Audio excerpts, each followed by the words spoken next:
ഒരിക്കൽ യേശുക്രിസ്തു അവൻ വഴിയാത്രയില് സുഖാർ എന്നൊരു പട്ടണത്തില്, ശമരിയയിലെ സുഖാർ എന്നൊരു പട്ടണത്തിലേക്ക് കടന്നു ചെല്ലുവാനിടയായി. അവന്റെ ശിഷ്യന്മാർ ഭക്ഷണത്തിനായിട്ട് പട്ടണങ്ങളിലേക്ക് കടന്നുപോയി. താൻ ഒരു കിണറിന്റെ അരികിൽ ഇരിക്കുമ്പോൾ ശമരിയക്കാരിയായിരിക്കുന്ന ഒരു സ്ത്രീ അവിടെ കടന്നു വരികയാണ്. ഇവർ തമ്മിൽ മനോഹരമായിരിക്കുന്ന ഒരു സംഭാഷണം നടക്കുകയാണ്. സുവിശേഷത്തിന്റെ വാതിലുകൾ തുറക്കുകയാണ്. ശമരിയക്കാരി സ്ത്രീയോട് അവൾ പറയാണ്, എനിക്കല്പം വെള്ളം കുടിക്കാൻ തരുമോ? അവൾ ചോദിക്കുന്നു, ഒരു ശമരിയക്കാരിയായിരിക്കുന്ന എന്നോട് യഹൂദനായിരിക്കുന്ന നീ വെള്ളം ചോദിക്കുന്നത് എന്ത്? ഇത് ഞങ്ങൾക്ക് യാക്കോബ് തന്ന ഉറവയാകുന്നു, ഞങ്ങളുടെ മൃഗങ്ങളും ഞങ്ങളുമൊക്കെ ഇവിടുന്നാണ് കുടിക്കുന്നതെന്ന് പറഞ്ഞു. അതങ്ങനെ സംസാരം മുമ്പോട്ട് പോകുമ്പോൾ കർത്താവ് പറയുകയാണ്, ഈ വെള്ളം കുടിക്കുന്നവർക്കൊക്കെയും പിന്നെ ദാഹിക്കും, എന്നാൽ ഞാൻ തരുന്ന വെള്ളം കുടിക്കുന്നവര് എന്നേക്കും ജീവിക്കും എന്നുള്ള കാര്യം പറഞ്ഞപ്പോൾ ആ വെള്ളം എനിക്കും കൂടി നൽകി തരാമോ എന്ന് ചോദിക്കുമ്പോൾ കർത്താവ് പറയുന്നൊരു കാര്യമുണ്ട്. നീ ദൈവത്തിന്റെ ദാനം എന്തെന്നും നിന്നോട് കുടിപ്പാൻ ചോദിക്കുന്നവൻ ആരെന്നും നീ അറിഞ്ഞിരുന്നുവെങ്കിൽ, ഒരിക്കൽ കൂടി ആ വചനം നമുക്ക് സംസാരിക്കാം. നീ ദൈവത്തിന്റെ ദാനം എന്തെന്നും നിന്നോട് കുടിപ്പാൻ ചോദിക്കുന്നവൻ ആരെന്നും നീ അറിഞ്ഞിരുന്നുവെങ്കിൽ നീ അവനോട് ചോദിക്കുകയും അവൻ കുടിപ്പാൻ നിനക്ക് നൽകി തരികയും ചെയ്യുമായിരുന്നു. നമുക്ക് പ്രിയപ്പെട്ടവരെ, അതായത് നിത്യജീവൻ, പാപമോചനം ആരാണ് നൽകി തരേണ്ടത്? അത് യേശുക്രിസ്തുവാണ്. നിന്നോട് ചോദിക്കുന്ന ആ വ്യക്തി, നീ ദൈവത്തിന്റെ ദാനം എന്തെന്നറിയണം. ദൈവം മനുഷ്യന് കൊടുക്കുവാനുള്ള ഒരേ ഒരു ദാനം നിത്യജീവനാണ്, പാപമോചനമാണ്. അത് ആരാണ് കൊടുക്കുന്നത്? അത് ഞാനാണ് കൊടുക്കുന്നത്. ഒന്നുകൂടി പറയാം, മനുഷ്യന് യഥാർത്ഥമായിരിക്കുന്ന ജീവനെ, പാപമോചനം, നിത്യജീവനെ നൽകി കൊടുക്കുവാൻ ദൈവം ആഗ്രഹിക്കുന്നു. ദൈവത്തിന്റെ ഓരോ വാഗ്ദത്തം നിത്യജീവൻ മാത്രമാണ്. അത് കൊടുക്കുന്നത് ആരാണ്? നീ എന്നോട് വെള്ളം ചോദിക്കുന്ന ഞാനാകുന്നു. അപ്പോൾ ആ സംഭാഷണം പിന്നെ അവളുടെ വ്യക്തിപരമായിരിക്കുന്ന ജീവിതത്തിലേക്ക് പ്രവാചകമായിട്ട് പോയി. അപ്പോൾ അവൾ പെട്ടെന്ന് വിഷയം മാറ്റിയിട്ട് പറഞ്ഞു, യജമാനെ, ദൈവത്തെ ആരാധിക്കുന്നവൻ യെരുശലേമിലാണ് വന്ന് ആരാധിക്കേണ്ടതെന്ന് ഞങ്ങൾ അറിയുന്നു. അപ്പോൾ യേശുക്രിസ്തു പറഞ്ഞു, സ്ത്രീയെ, ദൈവത്തെ ആരാധിക്കുന്നവൻ യെരുശലേമിലുമല്ല ഈ മലയിലുമല്ല. അവർ ദൈവത്തെ ആരാധിക്കുന്നത് ആത്മാവിലും സത്യത്തിലും അത്രേ ദൈവത്തെ ആരാധിക്കുന്നത്. അല്ലെങ്കിൽ ദൈവത്തിന്റെ ആത്മാവ് കൊണ്ടാണ് ദൈവത്തെ ആരാധിക്കുന്നത്. മനുഷ്യന്റെ ആത്മാവിന് ദൈവത്തെ ആരാധിക്കാൻ കഴിയത്തില്ല. അതുകൊണ്ട് ദൈവത്തിന്റെ ആത്മാവിലാണ് ദൈവത്തെ ആരാധിക്കുക. അത് യെരുശലേമിലുമല്ല ഈ മലമുകളിലുമല്ല. പിന്നെ എന്താണ്? അത് ആത്മാവിലും സത്യത്തിലുമാണ്. ഹൃദയാന്തർഭാഗത്ത് നിന്ന് ദൈവത്തിന്റെ ആത്മാവുള്ളവരാണ് ദൈവത്തെ ആരാധിക്കുന്നത് എന്ന് പറയുവാനിടയായി. ആകയാൽ നോക്ക് പ്രിയപ്പെട്ടവരെ, സത്യ നമസ്കാരികൾ അങ്ങനെയുള്ളവരാണ്. നിങ്ങൾക്ക് ആർക്കെങ്കിലും ഈ സത്യ നമസ്കാരത്തിലേക്ക് ഇന്നേ വരെ വരുവാൻ കഴിഞ്ഞിട്ടില്ല എങ്കിൽ, നമ്മൾ ദൈവത്തെ അന്വേഷിച്ച് എവിടെയെങ്കിലും ഇന്ന് ഓടി നടക്കുന്നുവെങ്കിൽ സത്യ അന്വേഷണത്തിലേക്ക് വന്നില്ല. ദൈവം നമുക്ക് അകന്നിരിക്കുന്നില്ല. അവിടെ കവിവരന്മാരും ഇങ്ങനെ പാടി, നമ്മൾ അവന്റെ സന്താനമായിരിക്കാൻ അവൻ നമ്മളോട് അകന്നിരിക്കുന്നില്ല എന്ന് അവർ വെറുതെ പറഞ്ഞുവെങ്കിലും, നമുക്ക് പ്രിയപ്പെട്ടവരെ, ദൈവത്തിന്റെ പരിശുദ്ധാത്മാവിനെ നിങ്ങൾക്ക് ആർക്കെങ്കിലും ലഭിച്ചിട്ടില്ലെങ്കിൽ, ഇന്നേവരെ നിങ്ങൾക്ക് ആർക്കെങ്കിലും പാപമോചനം ലഭിച്ചിട്ടില്ലെങ്കിൽ, ഞാൻ ആ പാപമോചനം മാത്രമേ പറയുന്നുള്ളൂ. യഥാർത്ഥമായിട്ട് നിങ്ങളെ സ്നേഹിക്കുന്ന വ്യക്തി ഞാൻ തന്നെയാണ്. കാരണം എന്താണ്? ഞാൻ നിങ്ങളോട് യേശുക്രിസ്തുവിന്റെ നിത്യജീവനെ പറയുന്നു. പ്രിയപ്പെട്ടവരെ, നിങ്ങൾ ഇന്നോ നാളെയോ മരിച്ചു പോകുന്ന മനുഷ്യരാണ് നിങ്ങളും ഞങ്ങളും. എന്നാൽ മരിച്ചതിന് ശേഷം നമുക്ക് ദൈവത്തിന്റെ മുമ്പിലുള്ള മാനം കിട്ടണമെങ്കിൽ, ഈ ഭൂമിയിലെ മാനങ്ങളും ബഹുമാനങ്ങളും ഉന്നതങ്ങളും പദവികളും എല്ലാം ഈ കല്ലറ കൊണ്ട് അവസാനിക്കുമ്പോൾ, അതിനുശേഷം ദൈവപുത്രനായിരിക്കുന്ന യേശുക്രിസ്തുവിന്റെ മുമ്പിൽ നിങ്ങൾ നിൽക്കേണ്ടി വരുമ്പോൾ, ഈ ഭൂമിയിൽ വെച്ച് അവന്റെ വസ്ത്രം നിങ്ങൾ ധരിച്ചിട്ടില്ലെങ്കിൽ, അവന്റെ നീതി വസ്ത്രം നിങ്ങൾ ധരിച്ചിട്ടില്ലെങ്കിൽ, ഒരു നാള് നിങ്ങൾക്ക് യേശുക്രിസ്തുവിനോട് ജീവിക്കാൻ കഴിയത്തില്ല. ഈ 60-70 വർഷത്തുള്ള ജീവിതത്തിന് ശേഷം പിന്നെ ഉണ്ടാകുന്നത് നിത്യമായിരിക്കുന്ന നരകവിധിയിലേക്കാണ്. ഒരുപക്ഷെ നമ്മൾ ക്രിസ്തീയ മതവിശ്വാസികളാകാം, അല്ലെങ്കിൽ എന്താണ്, അങ്ങനെയുള്ള അനുഭവത്തിൽ കൂടെ പോകുന്നതായിരിക്കാം. ഞാൻ ഒരു ഹിന്ദു മതത്തിൽ ജനിച്ചവനാണ്. ഹിന്ദു ആയാലും ക്രിസ്ത്യാനിയായാലും മുസ്ലിം ആയാലും ഈ ലോകത്തിലെ സകല ജനങ്ങളും ആദമിന്റെ രക്തത്തിൽ നിന്ന് 6000 വർഷങ്ങൾക്ക് മുമ്പ് ദൈവത്താൽ സൃഷ്ടിക്കപ്പെട്ട ആദമിന്റെ രക്തത്തിൽ നിന്ന് ജനിച്ചത് വഴി എല്ലാവരും പാപികളാണെന്ന് നിങ്ങൾ അറിയുന്നു. അതായത് നൂറ്റാണ്ടുകളായിട്ട്, തലമുറകളായിട്ട് നിങ്ങൾ ആരാധനകൾ കഴിച്ചിട്ടും ഇന്നും പാപികളും ദോഷികളും എന്നുള്ള പദവിയിൽ നിന്ന് മാറ്റം വന്നിട്ടില്ലെങ്കിൽ നിങ്ങൾ നിത്യജീവനെ പ്രാപിച്ചിട്ടില്ല. മരിച്ചതിന് ശേഷം യേശുക്രിസ്തുവിനോട് കൂടെ പരിശുദ്ധനായിരിക്കുന്ന, സ്വർഗം പോലും നിർമ്മലമല്ലാത്ത അത്രമാത്രം പരിശുദ്ധനായിരിക്കുന്ന ക്രിസ്തുവിന്റെ കൂടെ ജീവിക്കാൻ നമുക്ക് കഴിയത്തില്ല. ആകയാൽ കരുണാസമ്പന്നനായ ദൈവമോ നമ്മെ സ്നേഹിച്ച മഹാസ്നേഹ നിമിത്തം പാപങ്ങളാൽ അല്ലെങ്കിൽ അതിക്രമങ്ങളാലും പാപത്താലും മരിച്ചുപോയ നമ്മളെ ക്രിസ്തുയേശുവിനോട് കൂടെ സ്വർഗത്തിൽ ഇരുത്തുവാൻ തക്കവണ്ണം ദൈവത്തിന് നമ്മളോട് സ്നേഹം തോന്നിയപ്പോഴ്, നമ്മുടെ പാപമോചനത്തിന് നമ്മുടെ വഴികളോ പോംവഴികളോ നമ്മുടെ യാത്രകളോ തീർത്ഥാടനങ്ങൾക്കോ നമ്മുടേതായിരിക്കുന്ന ആരാധനക്രമങ്ങൾക്കോ കഴിയാതിരിക്കുന്നത് വഴി നമ്മുടെ ഉള്ളത്തിലേക്ക് ദൈവത്തിന്റെ നിത്യജീവനെ, പരിശുദ്ധാത്മാവിനെ നൽകി തരുവാൻ, നമ്മുടെ പാപമോചനം സാധ്യമാക്കി തീർക്കേണ്ടതിന് ലോകാവസാനമായിരിക്കുന്ന ഈ സമയത്ത് ദൈവം തന്റെ പുത്രനായിരിക്കുന്ന യേശുക്രിസ്തുവിനെ ദൈവജടത്തിന്റെ സാദൃശ്യത്തിൽ നമ്മുടെ ഓരോരുത്തരുടെയും വീണ്ടെടുപ്പുകാരനായിട്ട് ലോകത്തിലേക്ക് അയച്ചതാണ് ദൈവത്തിന് നമ്മളോടുള്ള സ്നേഹം. അത് നിങ്ങൾ കേട്ടിട്ടുണ്ടെങ്കിലും അത് എന്തിനാണെന്ന് ഇന്നേവരെ ഗ്രഹിപ്പാൻ കഴിഞ്ഞിട്ടില്ല. നമുക്ക് പ്രിയപ്പെട്ടവരെ വീണ്ടും പറയുന്നു, നൂറ്റാണ്ടുകളായിട്ട് നിങ്ങൾ വരുന്ന ആരാധന ക്രമങ്ങളില് ഇന്നും പാപമോചനം നേടാതെ പാപികളും ദോഷികളുമായിട്ട് തുടരുകയും ഹിന്ദുക്കളായിരുന്ന ഞങ്ങള് ഇന്നേവരെ രാഹുകാലത്തെ പോലും ജയിപ്പാൻ കഴിയാതെ പിന്നെയും വ്യർത്ഥമായിരിക്കുന്ന ശുശ്രൂഷകൾക്ക് അടിമപ്പെട്ട് സമയവും പണവും ചെലവഴിച്ചുകൊണ്ട് ഇങ്ങനെ ജീവിക്കുമ്പോൾ നിങ്ങൾക്ക് ആർക്കെങ്കിലും ഒരു ബോധം വന്നുവോ, യേശുക്രിസ്തുവിനോട് എനിക്ക് ജീവിക്കണം, ഈ ലോകം നാളെ തീർന്നു പോകുന്നതാണെന്ന് നിങ്ങൾക്കറിയാം, ആകാശവും ഭൂമിയും ഒഴിഞ്ഞു പോകും, എന്നാൽ എന്റെ വചനമോ ഒരു നാളും ഒഴിഞ്ഞു പോകത്തില്ലെന്ന് പറഞ്ഞു കഴിഞ്ഞാൽ യേശുക്രിസ്തു അല്ലെങ്കിൽ ഞാൻ ഇവിടെ പ്രസംഗിക്കുന്ന ഈ വചനം വെച്ച് മരിച്ചതിന് ശേഷവും നിങ്ങളെ ന്യായം വിധിപ്പാൻ ദൈവം ശക്തനല്ലോ, അവന്റെ ആത്മാവിന്റെ ശക്തി അത്ര വലുതല്ലയോ, അവന്റെ വചനത്തിന്റെ ശക്തി എന്നേക്കും നിലനിൽക്കുന്നതായതുകൊണ്ട് പ്രിയപ്പെട്ടവരെ ബുദ്ധിയുള്ളവരായിട്ട് തീർവീൻ. ഒരു മതത്തിലും ദൈവമില്ല, ക്രിസ്തീയ മതത്തിലുമില്ല. ഉണ്ടായിരുന്നെങ്കിൽ നിങ്ങൾക്ക് പാപമോചനം ലഭിക്കുമായിരുന്നു. യേശുക്രിസ്തുവിനെ പ്രസംഗിക്കുമ്പോൾ സർവ്വദേശവും ഞങ്ങൾ എതിർക്കുന്നത് എന്താണ്? അതിനകത്ത് ക്രിസ്ത്യാനി എന്നില്ല, ഹിന്ദു എന്നില്ല, മുസ്ലിം എന്നില്ല, എല്ലാവരും ഞങ്ങളോട് എതിർക്കുന്നു. പൗലോസ്ലീഹയെ ഏറ്റവും കൂടുതൽ എതിർത്തത് യഹൂദന്മാരാണ്. എന്ന് വെച്ചാൽ യേശുക്രിസ്തുവിനെ ക്രൂശിച്ചതാരാണ്? യഹൂദന്മാരാണ്, സ്വന്തം ജനമാണ്. അവണ്ണം ഇന്നും യേശുക്രിസ്തുവിന്റെ സുവിശേഷം അറിയിക്കുമ്പോൾ ഹിന്ദു മതവിശ്വാസികളും ഇസ്ലാം മതവിശ്വാസികളും ഞങ്ങൾ മലപ്പുറം ജില്ലയിൽ പ്രസംഗിക്കുമ്പോൾ ഞാൻ ഇപ്പോഴും ഓർക്കുന്നു, മോസ്ക് ഞങ്ങൾക്ക് പ്രസംഗിപ്പാൻ റോഡിൽ സ്ഥലമില്ലാഞ്ഞപ്പോൾ മോസ്ക് മുസ്ലിം പള്ളിക്കാർ പറഞ്ഞു, ഇതാ ഞങ്ങളുടെ പള്ളിയുടെ മുമ്പിലേക്ക് ഇട്ട് പ്രസംഗിച്ചോളാൻ പറഞ്ഞു. നോക്ക് പ്രിയപ്പെട്ടവരെ, അതാണ് അവർക്ക് ഞങ്ങളോടുള്ള ബഹുമാനം. അവർ ഞങ്ങളോട് ചോദിക്കുകയാണ് ചായ വേണമോ കാപ്പി, അത് വിശ്വസിച്ചോ ഇല്ലയോ എന്ന് എനിക്ക് അറിഞ്ഞുകൂടാ. പക്ഷെ എന്താണ്, മറ്റുള്ളവരോടുള്ള ബഹുമാനം അവർ കാണിച്ചു. ഹിന്ദു മതവിശ്വാസികളുടെ ക്ഷേത്രങ്ങൾക്ക് മുമ്പിൽ നിന്ന് ഞങ്ങൾ പ്രസംഗിക്കുവാൻ വന്നിട്ടുണ്ട്. അതെന്താണ്, സ്ഥലം പോരാഞ്ഞിട്ടാണ്. ഞങ്ങൾ ആരെയും നിരസിക്കുന്നവരോ ഞങ്ങൾ ആരെയും നിഷേധിക്കുന്നവരോ അല്ല, ഞങ്ങൾ എല്ലാവരെയും ബഹുമാനിക്കുന്നവരാണ്. ഞാൻ ഈ ഉയർന്ന ഭാഗത്ത് നിന്ന് പ്രസംഗിക്കുന്നത് എന്റെ ചുറ്റുപാടുമുള്ള അനേക ഭവനക്കാരിത് കേൾക്കുവാനാണ്, അല്ലാതെ ആരെയും എതിർക്കാൻ വന്നതല്ല, നിങ്ങളെ സ്നേഹിച്ചുകൊണ്ട് കടന്നു വന്നതാണ്. എന്നാൽ എന്താണ്, ക്ഷേത്രത്തിലെ പൂജാരിമാര് പോലും ഇറങ്ങി വന്ന് ഞങ്ങളുടെ കയ്യിൽ നിന്ന് ബൈബിൾ മേടിച്ചുകൊണ്ട് പോയ സംഗതി എത്രയുണ്ട്. എന്നാൽ നോക്കുവിന് ഞങ്ങളെ ഏറ്റവും കൂടുതൽ എതിർക്കുന്നത് റാന്നി പ്രദേശങ്ങള്. ഞാൻ അയിരൂർ പഞ്ചായത്തുകാരനാണ്. എന്നെ ഏറ്റവും കൂടുതൽ വെറുത്തതും എനിക്ക് ഏറ്റവും എതിർ നിന്നതും ക്രിസ്തീയ മതവിശ്വാസികൾ തന്നെ. എണ്ണമിട്ട് അക്കമിട്ട് ഞാൻ നിങ്ങളുടെ മുമ്പിൽ പറയുക. എന്തുകൊണ്ടെന്നറിയാമോ? നമ്മുടെ മതഭക്തി യഹൂദന്മാരെക്കാളും കഠിനമായിരിക്കുന്നു. എന്നാൽ നോക്കുവിന് ഈ മതത്തിൽ നിന്നുകൊണ്ട് മതക്കാർ നമുക്ക് തരുന്ന ബഹുമാനം കല്ലറയിൽ കൊണ്ട് തീരും. എന്നാൽ കല്ലറയ്ക്കപ്പുറം നിങ്ങളുടെ ധനസമ്പത്ത് കൊണ്ടോ ധനമഹാത്മ്യം കൊണ്ടോ നിങ്ങളുടേതായിരിക്കുന്ന യാതൊരു വിധമായിരിക്കുന്ന അനുഭവങ്ങൾ കൊണ്ടോ കല്ലറയ്ക്കപ്പുറം കർത്താവായിരിക്കുന്ന യേശുക്രിസ്തുവിന്റെ മുമ്പിൽ നിൽപ്പാൻ നിങ്ങൾക്ക് കഴിയത്തില്ല, ഈ വചനത്തെ നിങ്ങൾ അനുസരിക്കുന്നില്ലെങ്കിൽ. ആകയാൽ നോക്ക് പ്രിയപ്പെട്ടവരെ, 6000 വർഷങ്ങൾക്ക് മുമ്പ് ദൈവം ആ ഭൂമിയിൽ ഒരു മനുഷ്യനെ സൃഷ്ടിച്ചു, ആദം എന്ന പേര്. അവൻ പാപം ചെയ്തു, ദൈവത്തെ ഉപേക്ഷിച്ചു, അവൻ സാത്താനെ അപ്പനായിട്ട് സ്വീകരിച്ചു. അവന്റെ മക്കളാ പ്രിയപ്പെട്ടവരെ നമ്മളെല്ലാവരും. ഒരുവനിൽ നിന്നല്ലയോ ദൈവം സകല ജാതികളെയും ലോകമെങ്ങും കുടിയിരിപ്പാനായിട്ട് സൃഷ്ടിച്ചത്.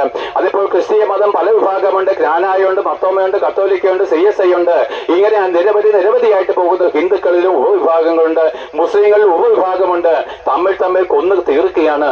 എന്നാൽ നോക്ക് പ്രിയപ്പെട്ടവരെ, ദൈവമാദിയിൽ ഒരു പുരുഷനെ മാത്രമേ സൃഷ്ടിച്ചിട്ടുള്ളൂ. അവൻ വിശുദ്ധനും ദൈവത്തിന്റെ മകനുമായിരുന്നുവെങ്കിലും അവൻ പാപം ചെയ്ത വഴി അവന്റെ രക്തത്തിൽ പിറന്ന ജനം ദൈവം ആരെന്ന് തിരിച്ചറിയാതെ ഈ ലോകത്തില് അങ്ങോളം ഇങ്ങോളം ഇതാ ഓടി അലഞ്ഞുകൊണ്ട് അവരെന്താണ് ഓടാടി സഞ്ചരിച്ചുകൊണ്ട് ദൈവമല്ലാത്തവരെ ആരാധിച്ചുകൊണ്ടും ദൈവത്തിന്റെ ഇഷ്ടം തിരിച്ചറിയാതെ സ്വന്തം ഇഷ്ടങ്ങൾ ചെയ്തുകൊണ്ട് ദൈവത്തിനെന്ന വണ്ണം സ്വന്തം ഇഷ്ടങ്ങൾക്ക് ആരാധന കഴിച്ചുകൊണ്ടും ഈ ലോകത്തിൽ ദൈവമില്ലാത്തവരായിട്ട് പാപമോചനം നേടാത്തവരായിട്ട് പാപികളായിട്ട് നരകവിധിയിലേക്ക് ഒടുങ്ങിപ്പോകുമ്പോൾ ദൈവത്തിന് നമ്മളോടുള്ള ഏറ്റവും വലിയ അഗാധമായിരിക്കുന്ന സ്നേഹം എന്താണ്? പ്രിയപ്പെട്ടവരെ കേട്ടുകൊള്ളുവിൻ. നിങ്ങൾ നിഷേധിച്ചാലും അനുസരിച്ചാലും അംഗീകരിച്ചാലും എനിക്ക് പറയുവാനുള്ളത് ദൈവം എന്നെ ഏൽപ്പിച്ചിരിക്കുന്നു. അത് നിങ്ങളോട് ഓരോരുത്തരോടുമുള്ള വ്യക്തിപരമായിരിക്കുന്ന സ്നേഹം. കണ്ണുനീരോടാണ് പ്രിയപ്പെട്ടവരെ പ്രസംഗിക്കുന്നത്. ഞാൻ അല്പം അധികാരമെടുക്കുന്നത് നിങ്ങളോടുള്ള സ്നേഹം കൊണ്ടാ. നിങ്ങളോട് സ്നേഹമുള്ളവർക്ക് മാത്രമേ യേശുക്രിസ്തുവിനുള്ള പാപമോചനം പ്രസംഗിപ്പാൻ കഴിയത്തുള്ളൂ. അതിനെ എതിർക്കുന്നവരെല്ലാവരും നിങ്ങളുടെ ശത്രുക്കളാണ്, ആരായാലും പ്രിയപ്പെട്ടവരെ. ആകയാൽ പാപമോചനത്തെ ഞങ്ങൾ പ്രസംഗിക്കുമ്പോൾ മരണമുള്ള എല്ലാവരും കേട്ടുകൊള്ളുവിന്. ഒരു ശ്വാസം കൊണ്ട് തീർന്നു പോകുന്നത് നമ്മുടെ ജീവിതത്തില് നിന്റെ സമ്പത്ത് കൊണ്ട് നിനക്കൊന്നും കഴിയാൻ വയ്യാത്ത ഒരു കാലം 2018 ഈ റാന്നി പ്രദേശത്തെ വെള്ളപ്പൊക്കത്തിൽ നിങ്ങൾ കണ്ടു. അന്ന് നിങ്ങൾക്ക് ജാതിയില്ലായിരുന്നു, മതമില്ലായിരുന്നു, പുരോഹിതന്മാരില്ലായിരുന്നു, അല്ലാത്തവരില്ലായിരുന്നു. ഒരു പാക്കറ്റ് ബിസ്ക്കറ്റിന് വേണ്ടി നിങ്ങൾ നിറകടകളോട് നിറയാണ്. ലക്ഷക്കണക്കിന് അല്ലെങ്കിൽ ആയിരക്കണക്കിന് സാരികൾ അലമാരിൽ ഇരുന്നു കൊണ്ട് ആ വലിയ ഉന്നത ഭാവത്തിൽ ജീവിച്ച പല അമ്മമ്മമാരും അന്നെന്താണ് അപ്പുറത്തുള്ള ഒന്നുമില്ലാത്ത ഒരു ദരിദ്രയായിരിക്കുന്ന സ്ത്രീയുടെ ഒരു തോർത്തിന് വേണ്ടി യാചിച്ച ദിവസം ഉണ്ടായിരുന്നു. പ്രിയപ്പെട്ടവരെ, മറന്നുകളയല്ല. അതിനുശേഷം കൊറോണ വന്നു.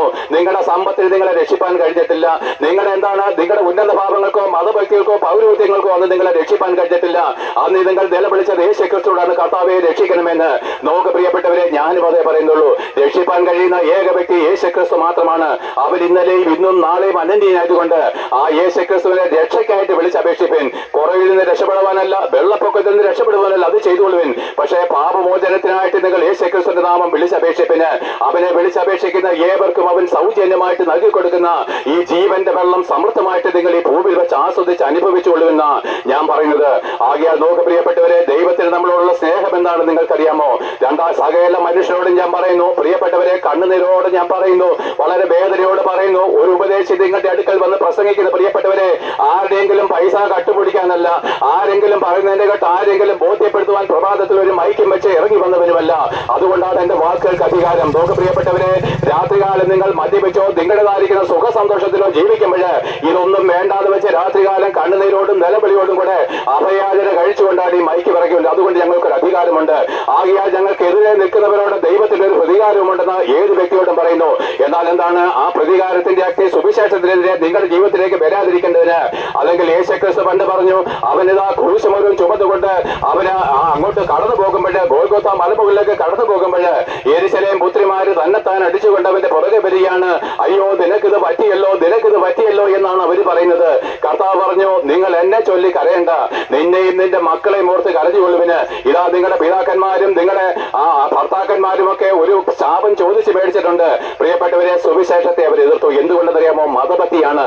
മതഭക്തി ദൈവികമല്ലത് സാത്താന്യമാണ്. അതുകൊണ്ട് അവർ സത്യദൈവമായിരിക്കുന്ന ക്രിസ്തുവിനെ എതിർത്തത് വഴി ഇന്നും യഹൂദന്മാര് കഷ്ടങ്ങളിൽ നിന്ന് കഷ്ടങ്ങളിലേക്ക് പോവുകയാണ്. ജീവിതത്തിൽ സ്വസ്ഥതയില്ലാതെ അവർ എന്താണ് ആയുധങ്ങൾ കുമിഞ്ഞുകൂടിക്കൊണ്ട് അവർ ദൈവാശ്രയമില്ലാത്ത ദൈവത്തിന്റെ ഒന്നാം നമ്പർ ശത്രുവിന്റെ യഹൂദന്മാരാണ്. യേശു ക്രിസ്തുവിനെ ക്രൂശിച്ചവരാണെന്ന് പൗലോസ് ധന്യം ചൊല്ലിയിരിക്കുന്നു. ആകയാൽ നോക്ക് പ്രിയപ്പെട്ടവരെ, നിങ്ങൾക്കും നിങ്ങളുടെ തലമുറകൾക്കും നന്മ വരേണ്ടതിന് നിങ്ങളുടെ ഉന്നത ഭാവങ്ങൾക്കോ പൗരോഹിത്യങ്ങൾക്കോ നിങ്ങളുടെ മതഭക്തികളോ കഴിയത്തില്ലെങ്കിൽ നമ്മളെ രക്ഷിപ്പാൻ കഴിയുന്ന ഏക വ്യക്തി യേശു ക്രിസ്തുവാണെന്ന് ഞാൻ അധികാരത്തോട് പറയുന്നു. വളരെ വേദനയോടുകൂടിയാണ് ഞാൻ ഈ പ്രഭാതത്തിൽ ഇവിടെ നിൽക്കുന്നത്. വളരെ വേദനയോടുകൂടിയാണ് ഞാൻ നിൽക്കുന്നത്. അതിന്റെ കാരണവുമുണ്ട്. എന്നാൽ നോക്ക് പ്രിയപ്പെട്ടവരെ, ദൈവത്തിൽ നിങ്ങളോടുള്ള അഗാധമായിരിക്കുന്ന സ്നേഹം എന്താണെന്ന് അറിയാമോ? 2000 വർഷങ്ങൾക്ക് മുമ്പ് ഭൂമിയുടെ മധ്യഭാഗമായിരിക്കുന്ന യെരൂശലേമില് ആ ഗോൽഗോഥ മലമുകളില് ആകാശത്തിനും ഭൂമിക്കും മധ്യേ ആ ദൈവത്തിനും മനുഷ്യർക്കും ഇടയിൽ നിന്നുകൊണ്ട് ഒരു വലുത 2 കള്ളന്മാരുടെ മധ്യേ 3 ആണിമേൽ തൂങ്ങിക്കിടന്നുകൊണ്ട് നിലവിളിക്കുന്നത് കേട്ടുവോ? എന്റെ ദൈവമേ, നീ എന്നെ കൈവിട്ടതെന്ന്. അല്പമെങ്കിലും ബോധമുണ്ടെങ്കിൽ കേട്ടുകൊള്ളും പ്രിയപ്പെട്ടവരെ, അല്പമെങ്കിലും ദൈവഭയമുണ്ടെങ്കിൽ കേട്ടുകൊള്ളുവാൻ പ്രിയരെ. ഞാൻ വീണ്ടും പറയുന്നു, നിങ്ങളുടെ സമ്പത്തിനോ മതഭക്തിക്കോ നിങ്ങളുടെ സമൂഹത്തിലുള്ള യാതൊന്നിനുമോ ആ യേശു ക്രിസ്തുവിന്റെ ക്രോധ ദിവസം നിങ്ങളെ രക്ഷിപ്പാൻ കഴിയത്തില്ല. രക്ഷിപ്പാൻ കഴിയണമെങ്കിൽ ഇന്ന് നിങ്ങൾ അവനെ അംഗീകരിച്ചേ പറ്റൂ പ്രിയപ്പെട്ടവരെ. ആകയാൽ നോക്കുവിന്, ആ കർത്താവായിരിക്കുന്ന യേശു ക്രിസ്തുവിന്റെ മേലേറ്റ ഓരോ അടികളും നിന്റെ മേൽ വീഴേണ്ടതാണ്, എന്റെ മേൽ വീഴേണ്ടതാണ്. യെശയ്യാവ് വിളിച്ചു പറഞ്ഞു, നമ്മുടെ അതിക്രമങ്ങൾ നിമിത്തം അവൻ അടിയേറ്റിരിക്കുന്നു, നമ്മുടെ അകൃത്യങ്ങൾ നിമിത്തം അവൻ ദണ്ഡനമേറ്റിരിക്കുന്നു. നമ്മുടെ അതിക്രമങ്ങൾ നിമിത്തവും നമ്മുടെ അകൃത്യങ്ങൾ നിമിത്തവും അടിയേറ്റ് തകർക്കപ്പെട്ടവനായിരിക്കുന്ന ക്രിസ്തു, അവൻ പാപം ചെയ്തിട്ടില്ല, അവന്റെ വായിൽ വഞ്ചനയൊന്നും ഉണ്ടായിരുന്നില്ല. എന്നിട്ടും അവൻ നോക്ക് പ്രിയപ്പെട്ടവരെ, ചാട്ടവാറിനും ആരാച്ചാർക്കും ഇടയിലേക്ക് ദൈവം തന്റെ പുത്രനെ കയറ്റി നിർത്തുമ്പോൾ നിന്റെ മേൽ വീഴേണ്ട നമ്മുടെ പാപത്തിന്റെ ശിക്ഷയേൽക്കേണ്ട ഓരോ അടികളും തന്റെ പാപമില്ലാത്ത പുത്രന്റെ മേൽ കൊടുപ്പാൻ തക്കവണ്ണം ദൈവം നമ്മളെ വ്യക്തിപരമായിട്ട് ഓരോരുത്തരെയും സ്നേഹിക്കുന്നു. അതിനുശേഷമോ അവനെടുപ്പാൻ കഴിയാത്തവണ്ണം ഭാരമേറിയ മരക്കുരിശും തോളിലേറ്റിക്കൊണ്ട് ഗോൽഗോഥ മലമുകളിലേക്ക് പോകുമ്പോൾ അവൻ ചുമന്നുകൊണ്ടുപോയ മരക്കുരിശ് നമ്മുടെ ഓരോരുത്തരുടെയും പാപത്തിന്റെ ചുമട്.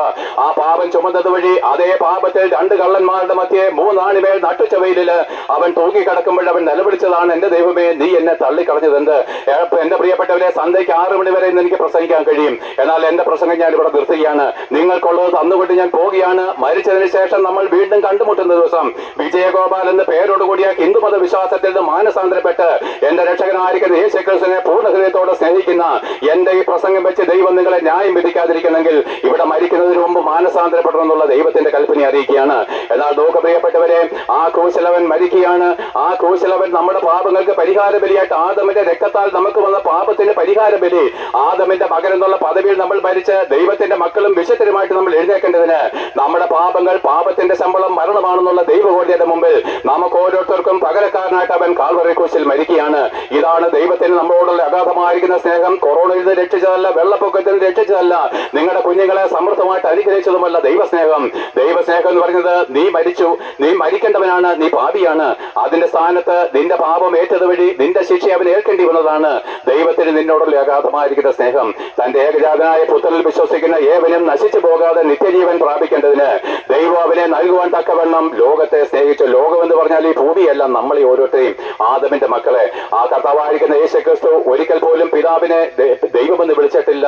ഞാനും പിതാവും ഒന്നാകുന്നു എന്ന് മുതൽ അനാദികാലം മുതൽ ഉണ്ടായി വന്നത് ദൈവമല്ല, ഉണ്ടാക്കപ്പെട്ടതും ദൈവമല്ല. ദൈവം എന്ന് മുതൽ ഉണ്ടായിരുന്നു എന്ന് പറഞ്ഞാലും തെറ്റാണ്. അവൻ അനാദികാലം മുതൽ ഉള്ളവനായിരുന്നു. അന്ന് മുതൽ പുത്രൻ തന്റെ മടിയിൽ ഉണ്ടായിരുന്നു. എന്നാൽ നോക്കുവിന് അവരിതാ ക്രൂശിൽ വെച്ച് വേർപിരിയാണ്. പ്രിയപ്പെട്ടവരെ, യേശുക്രിസ്തുവിന്റെയും സ്വർഗത്തിന്റെയും ഏറ്റവും ഭയാനകമായിരിക്കുന്ന വേദനയും ദുഃഖത്തിന്റെ അനുഭവം ഈ ക്രൂശിക്കപ്പെട്ട ക്രിസ്തുവാണ്. അതെ, അവൻ പിതാവിനാൽ ഉപേക്ഷിക്കപ്പെട്ടു. പ്രിയപ്പെട്ടവരെ, അനാദികാലം മുതൽ അതിന് കാലമില്ല. അതിന് മുമ്പോട്ട് പോയാലും പുറമോട്ട് പോയാലും അതിന് കാലാവസാനമില്ല. എന്നാൽ നോക്ക് പ്രിയപ്പെട്ടവരെ, ഈ ക്രിസ്തു, ഈ പുത്രൻ പിതാവിൽ നിന്ന് വേർപിരിയപ്പെട്ടു. ഇതാണ് പ്രിയപ്പെട്ടവരെ യേശുക്രിസ്തുവിന്റെ ഏറ്റവും കഠിനമായിരിക്കുന്ന വേദന. അതെ, പുത്രനായിരിക്കുന്ന ക്രിസ്തു പിതാവായിരിക്കുന്ന ദൈവത്തിൽ നിന്ന് വേർപിരിയാൻ കാരണം നമ്മുടെ ഓരോരുത്തരുടെയും പാപത്തിന്റെ ചുമടേറ്റതുകൊണ്ട്.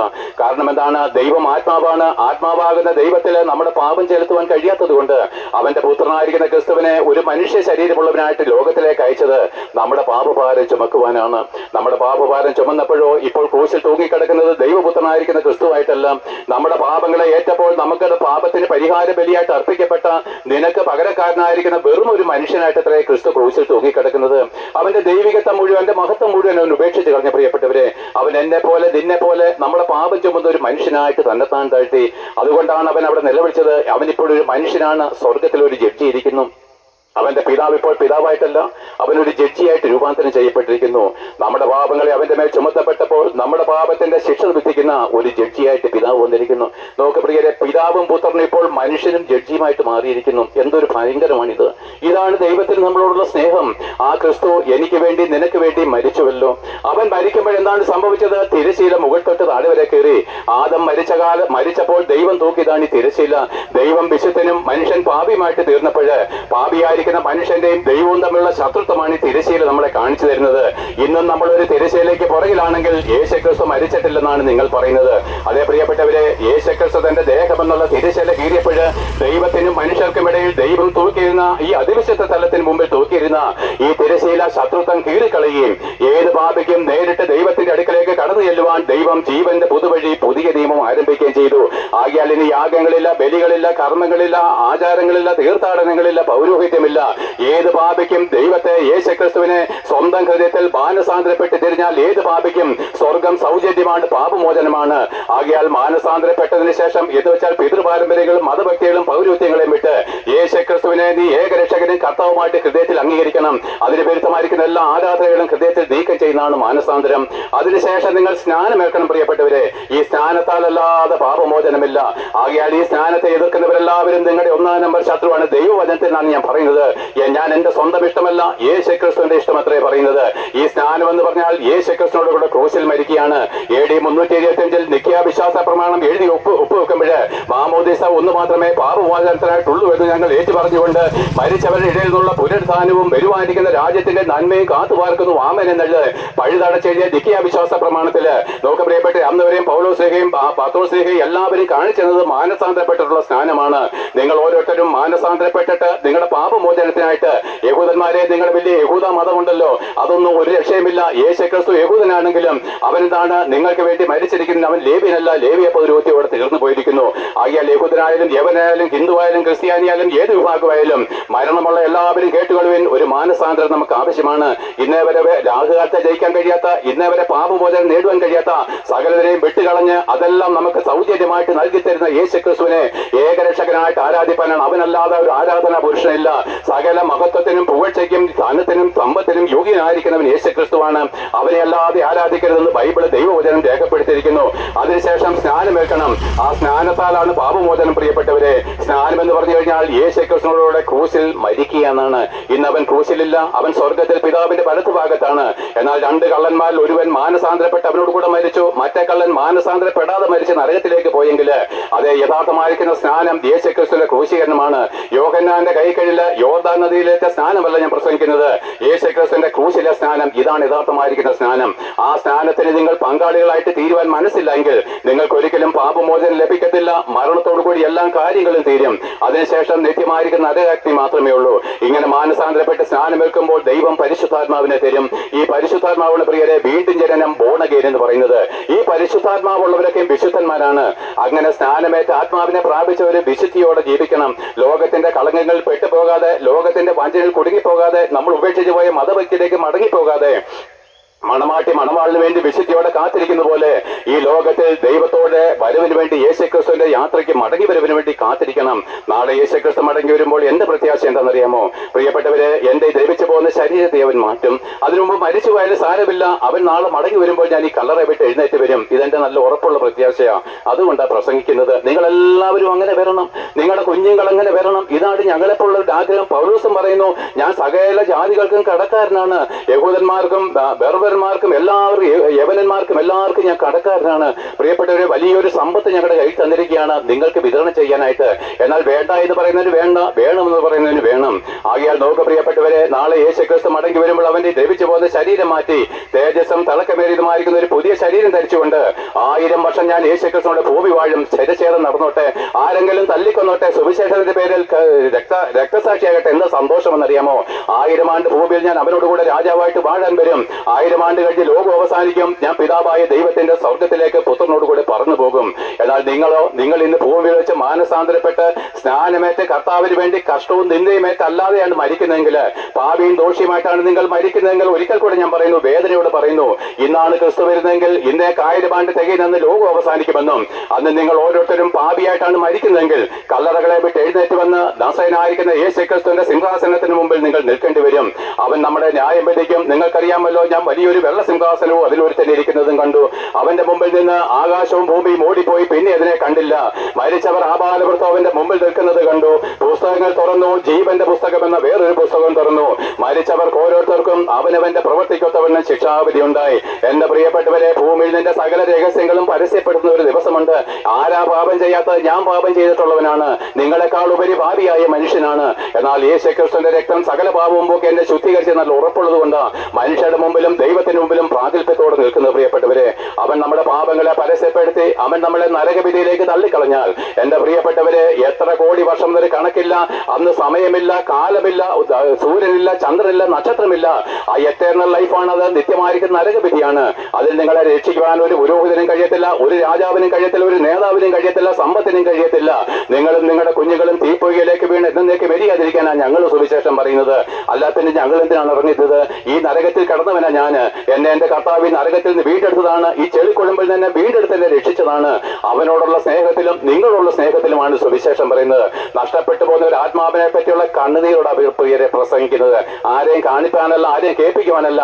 ഈ പ്രസംഗത്തിന്റെ കണക്ക് ഞാൻ നാളെ യേശുക്രിസ്തുവിന് കൊടുത്തേ പറ്റൂ. ഞാൻ അതും പറഞ്ഞ് നിങ്ങളെ പ്രസാദിപ്പിച്ചു പോയാൽ ഞാൻ കുറ്റക്കാരൻ.